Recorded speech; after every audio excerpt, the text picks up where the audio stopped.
Hello दोस्त, प्रणाम। हर हर महादेव, जय श्री कृष्ण, राधे राधे। हमारे परमिला अवधि गीत ऑफिशियल चैनल पे आप लोग का स्वागत है।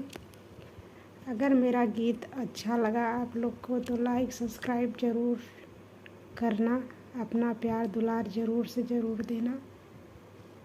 सुंदर सा प्यारा गीत, नाच गीत गा।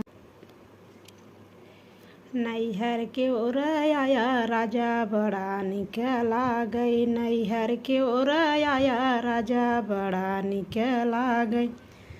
सास निकला गई ननद निकला गई, सास निकला गई, सास निकला गई ननद निकला गई। देवर हंसतई राजा बड़ा निकला गई, देवर हंसतई राजा बड़ा निकला गई। नैहर के ओर आया राजा बड़ा निकला गई, नैहर के ओर आया राजा बड़ा निकला गई। साड़ी निकला गई हो लहंगा निकला गई, साड़ी निकला गई हो लहंगा निकला गई। उड़त चुनारी राजा बड़ा निकला गई, उड़त चुनारी राजा बड़ा निकला गई। नैहर के ओर आया राजा बड़ा निकला गई, नैहर के ओर आया राजा बड़ा निकला गई।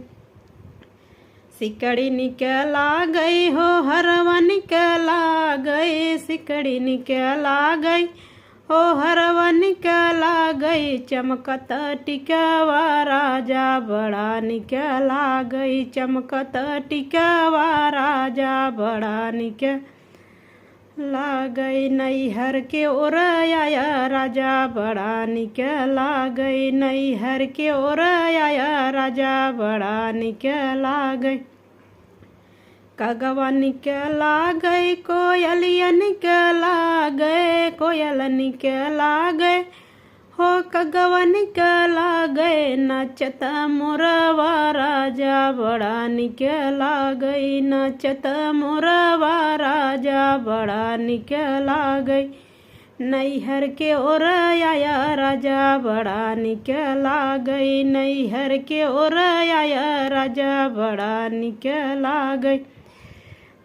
सास निकला गई ननद निकला गए, सास निकला गए ननद निकला गए। हंसत देवरा राजा बड़ा निकला गई, हंसत देवरा राजा बड़ा निकला गई। नैहर के ओर आया राजा बड़ा निकला गई, नैहर के ओर आया राजा बड़ा निकला गई।